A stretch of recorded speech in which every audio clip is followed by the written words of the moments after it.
Hi everyone, it's World Kindness Day and some of my friends from Crafty YouTubers United have organised a collaboration all on the theme of kindness. Look out for the link for the playlist for the whole collaboration. It's down in the video description below, and also it'll pop up somewhere up here at the end of this video as well. Enjoy the story of two of the kindest people that I know and have ever known and probably will ever know, and something horrible that happened to Mark. He had a very lucky escape. Now, this story might be a little bit confusing because there are two Marks in it. The people that this is all about and who the gift I'm making is for are called Mark and Julia, and they live over the road from me. Mark is a builder, Julia is a nurse. Now, as you probably know, my other half is also called Mark, so I mentioned this just to try and avoid some confusion later on. Let's see how we get on. Enjoy the video. So let me tell you about Mark and Julia. This is why I thought they were appropriate to make a gift for World Kindness Day. In fact, I'd go so far as to say they may have actually saved his life when he had a horrible accident a few years ago. He's fine, by the way. I'll just get that out of the way now. But I'll tell you that story later. In the meantime, while I colour these in with some acrylic markers, and then we'll do some funky stuff with resin as well, I will tell you more about what they do for the people in our area. Julia is a nurse by trade, which is amazing in itself. She works on the cardiac ward in the big hospital, in the Alexandra Hospital in Redditch. And she took care of my mum, she and many others obviously, while she was in hospital after a heart attack. Well, yeah, it was traumatic for me, traumatic for Mum, beyond belief. She ended up with a quadruple bypass. And Julia was one of the wonderful nurses on that ward. Now I've seen her in action. I know why other nurses tell me she's an awesome nurse. She really is something special. All nurses are special. Julia is absolutely epic. Now, they live in our close where there are a lot of older people. And older people who often find themselves alone, widowed. And Mark and Julia have been known to, well, they've adopted one of them. They take this, the one lady, a lovely lady called Joan, they take her all over the place with them. She's a smashing lady. So they look out for her and they take her out and just, have a social life with her, which is wonderful. Beyond that, though, when we've had older folks in the close who have ultimately passed away of old age, they would go around and put their fire on for them. They would go around and check on them daily. They would go around and just make sure they were okay. They would go and put their bins out. They still do. They go and put their bins out for them, take the bins back again. Things like that. They're just constantly on the go, looking out for other people.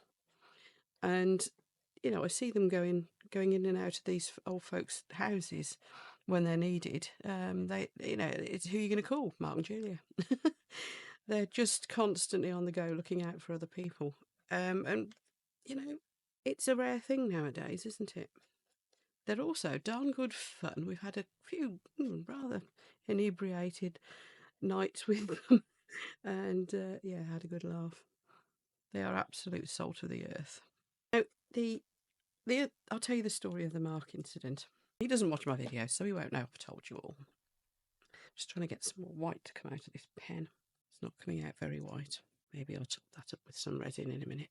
Some white pigment in it. I just wanted to get it whiter to start with. Anyway, this is a cheap set of white acrylic pens. I've got some posh ones coming, which I'll report on soon. So, the story of them saving Mark's life and getting me through a very difficult time, I have to say. Difficult beyond words. We came home one night. Yes, we'd had a few bevies, to be fair. We'd had a nice night out with our friend. And we got home and we'd locked ourselves out. We had no idea where the key was. Turned out later, of course, we left it in the back of our friend's car. Anyway, this seemed like a good idea at the time. Clearly, now, in the cold light of day, it really wasn't. We'd got an upstairs window open. So Mark decided to climb onto the dormer roof in front of that window. We're going up onto our garage roof, which you can get onto quite easily, and then trying to climb round the front of the dormer roof. to get in through this window. Well, of course, this did not go well. So I screamed. I was stood on the lawn, and I screamed as I saw Mark come plummeting down, bounce off the roof of the little Fiesta, and hit the floor via scraping his head all down the corner of the wall of the house. So he ended up in this horrible, horrible, messy pile on the floor with goo coming out of his mouth, clearly unconscious, blood coming from his head where he caught it on the wall. Because although it wasn't a very high fall, because it is a dormer bungalow, he'd hit a lot of things on the way down. It was far enough to land on a concrete floor, because their drive at the time was concrete. Anyway, of course, I'd screamed. Now, Mark, over the road, so there's two Marks, this is confusing, so let's call him Mark the Builder, because it's what he is, he's a builder. He was sitting up late and had got his windows open because it was in summer, it was really hot evening, and Julia was at work at the hospital doing a late shift, or an actual night shift, I think.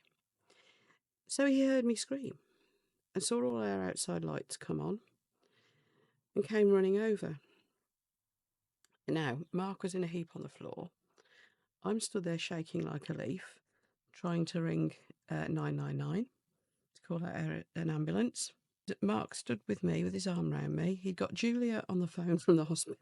And the ambulance people and Julia, between them, told us what to do.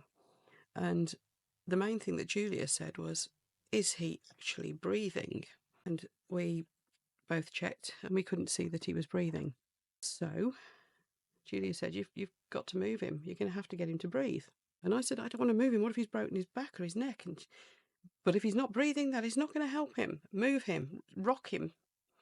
So, because he was on his side in almost like a fetal position, except one leg was bent up his back and his one arm was bent up behind him. We rocked him, and all this gunk came out of his mouth. It was horrible. But suddenly he seemed to be breathing. He's still unconscious. Anyway, I credit that with saving his life, because only a couple of minutes later, an ambulance turned up. They were really quick, I have to say, really, really quick, and took him to the Queen Elizabeth Hospital in Birmingham, and he ended up in that ward where people, very often the soldiers, have come back from conflict with limbs missing and all that sort of thing. It was that ward. There was hardly anybody in there, though, at this point, so we didn't actually see any of that. What then happened was, well, I couldn't drive because I'd clearly had a bit to drink, probably how this all happened in the first place, but I needed to follow the ambulance up to Birmingham. It's only about, I don't know, half-hour drive tops, 20 minutes probably at that time of night.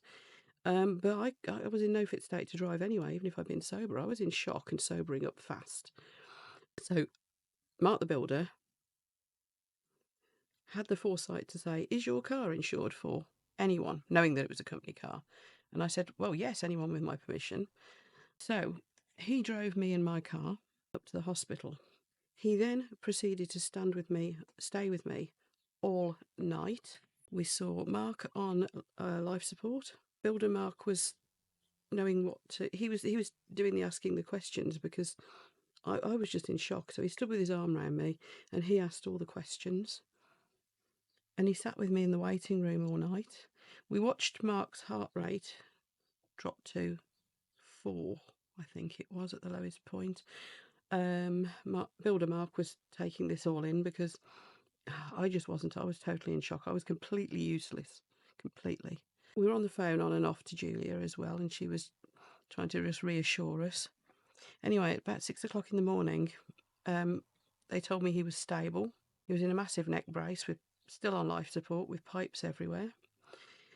And so Builder Mark brought me home, and I promptly tried to get some sleep. I think I may have got about 2 hours. I don't know. I started to write down what was going on in my head, because it was a way of getting it out. I've still got it somewhere. It's not an easy read. Anyway, I gave up and got up at about, I don't know, 8 o'clock-ish, something like that. And as soon as it was a little bit more of a sociable hour, I rang a couple of friends, including the one we'd been out with for the night, and established that that's where our car key was. It's in the back of her car. As soon as they saw the curtains open, Mark and Julia were over to see if I was okay, if I'd heard anything, and promptly ran me back up to the hospital again. And then by then he was actually in a ward with all these pipes, and he was out of it completely, full of morphine, all pipes coming out of him, and honestly, it was horrible to see. It really was. I was terrified. They were warning me to prepare myself for the worst. He might not make it.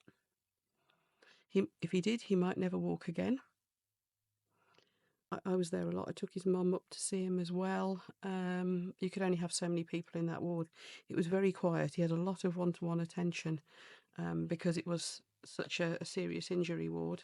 Visiting hours were very strict and so on. What I'll do for those, I'll be resining later, so I just wanted to get a coat of white on there. Anyway, what then proceeded to happen, and you're really glad I told you he's okay, aren't you at this point? For the next few days, things seemed to be looking up a bit. They told me he had got 4 breaks in his neck, and again, may or may not walk ever again, but he was probably going to live. So this was an improvement, obviously. Then we saw him wiggling his toes. Anyway, it turned out that yes, he did end up coming out of hospital a few days later, complete with a massive neck brace. If I can find a photo, I'll put it in here for you, of him a few days later, because we'd started to try to see the funny side of it, because we knew he was going to walk again. Well, he was walking by this point, just carefully. The brakes were thankfully, in a rather convenient position where the chances were they were going to repair okay. So it was nowhere near as bad as they'd thought at all originally. So yeah, we started to see the funny side of it. I mean, on the way home, Mark rang his friend, another person called Mark, funnily enough, and said, "I think Tracy's trying to kill me. She pushed me off the roof." And I had a laugh about it. And then both of us just started crying. We were driving through Selly Oak and just crying.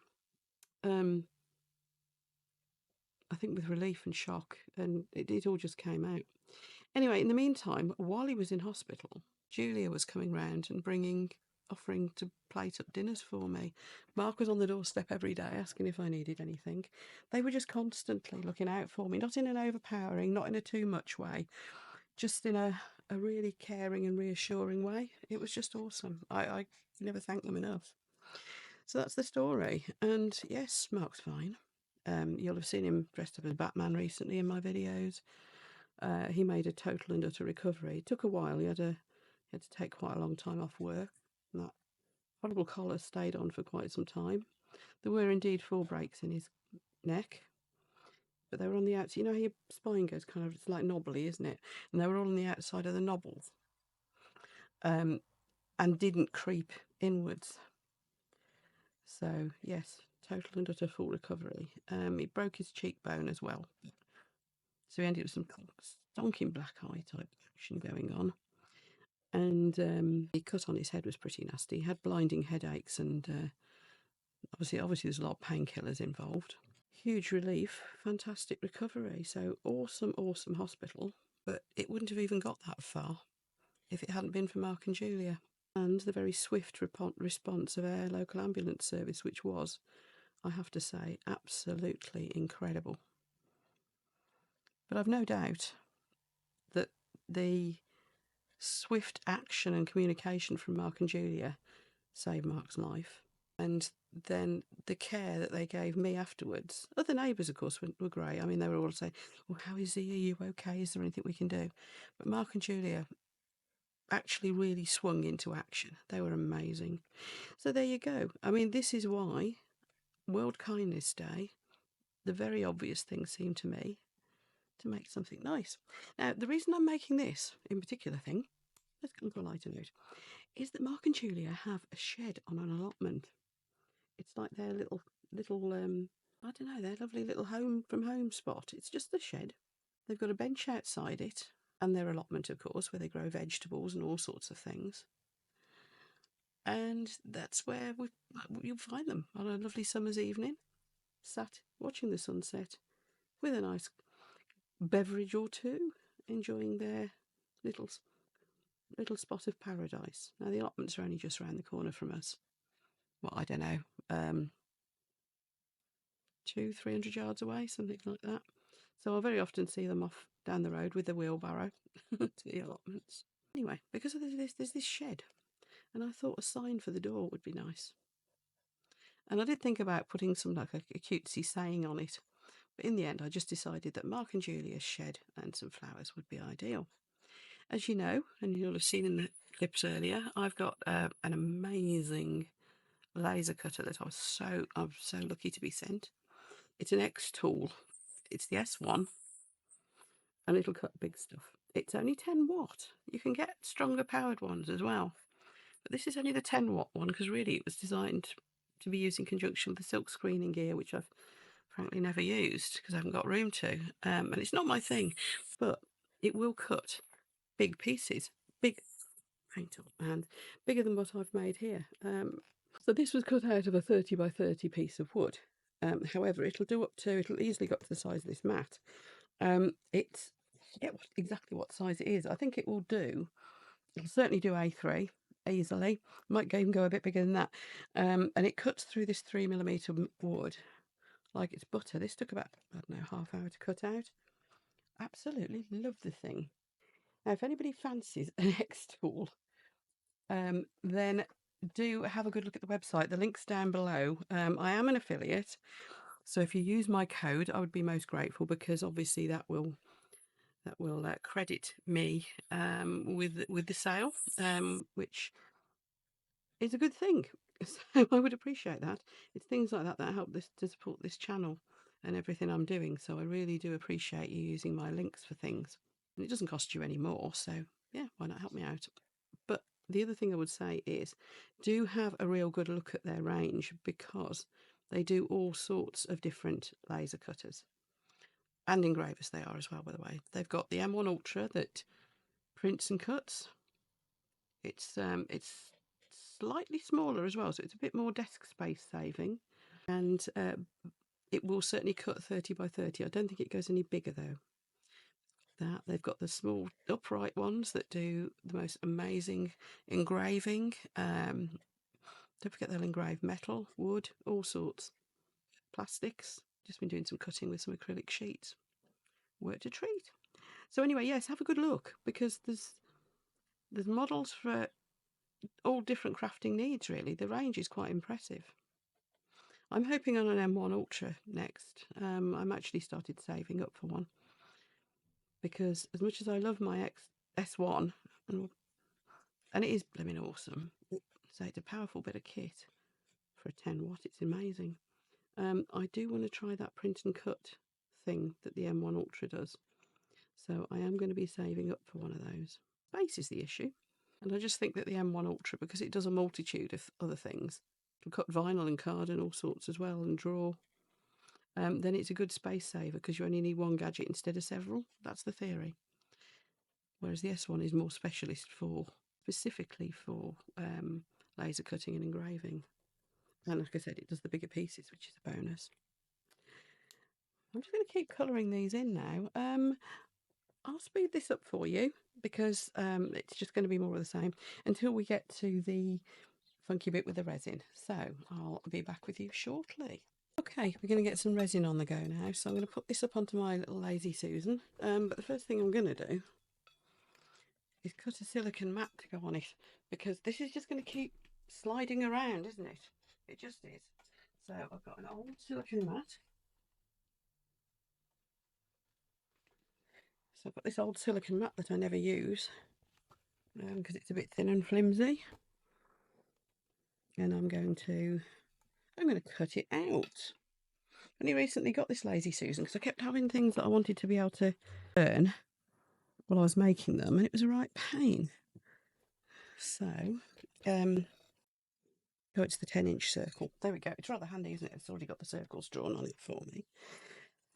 So, hang on, was it the inner one or the outer of the 10-inch? I tend to do this if I've got some old mats that I'm not using. I cut them into appropriate bits, so all the rest of this won't go to waste either. We'll just all become lots of little mats for things. So, there we are, perfect. And the main reason for doing that is it won't slide around. So the resin I'll be using is ultraviolet curing resin. Not ideal for outside, I know, but heck, if this goes all yucky after a period of time, I shan't lose any sleep over it because I will just make them another one. Nice and easy. And I've got a nice big UV lamp here. I think this should do the job. There we go, all plugged in and ready to go. Now I could use epoxy. Apex epoxy resin is really actually rather more ultraviolet proof than it's supposed to be. I've had a block of it outside for 18 months now. In all weathers, it's been snowed on, it's been rained on, it's been in full blast of summer sun for the whole lot for 18 months, and it's still absolutely fine.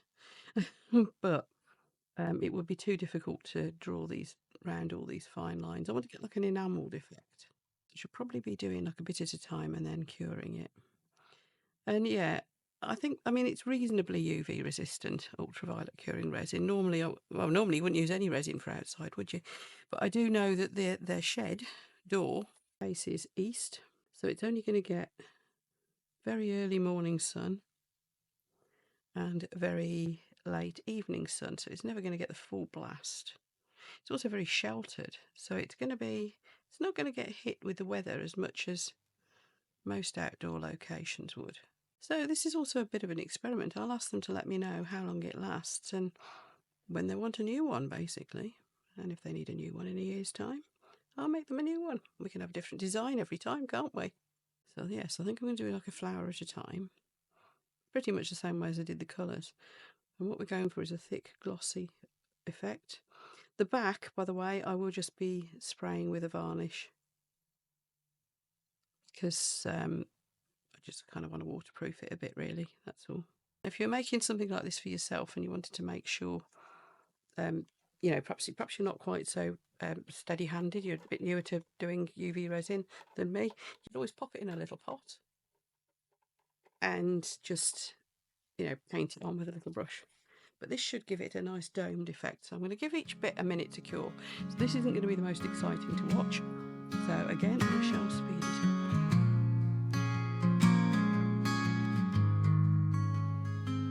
She walks through the crowds unknown.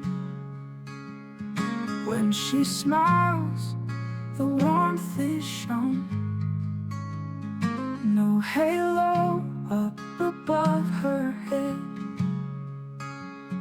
but she heals the hearts that bled. Not all angels have their wings, still they lift you when they sing. With their laughter and their cries, they're just angels in disguise. He lends a hand when times are tough, his courage when you've had enough. No feathers falling from the sky, but in his eyes you'll see the why. Not all angels have their wings, yet they mend the broken strings.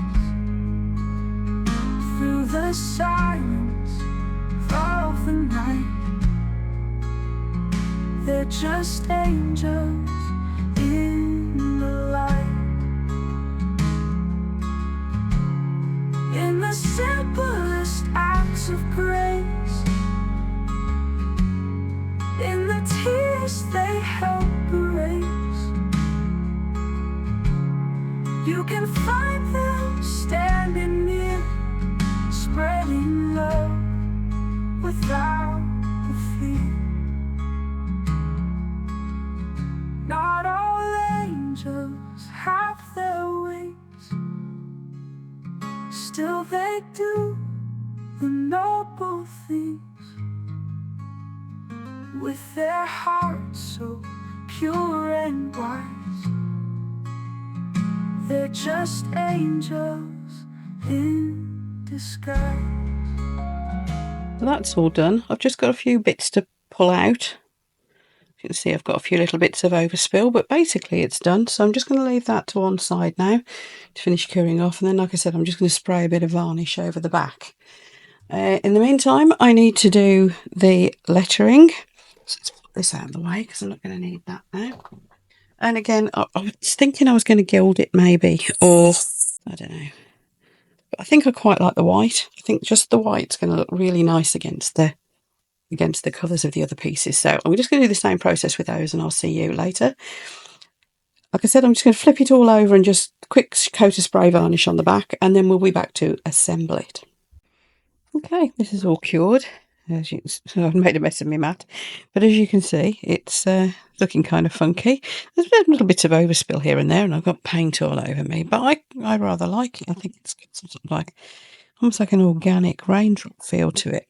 I've snipped away some of that as well, and yeah, I've sprayed the back. So now all I'm going to do is stick the letters on. Now, there's something I probably didn't mention earlier on. This video is actually part of World Kindness Day collaboration organised by some of the members of Crafty YouTubers United. So please do go and watch the rest of the playlist. The link for the playlist will be down in my video description below, along with all the information on the products I've used here. So do go and take a look. It's just such a lovely collaboration to be part of, really. How often do we really highlight kindness? I just think it's wonderful. And these are probably the kindest people you would ever meet. There we are. We're going to stick those on there. So please do go have a look at the collaboration. It's all been organised by Erin of Crafty YouTubers United, which you may know her as Blossy Bee.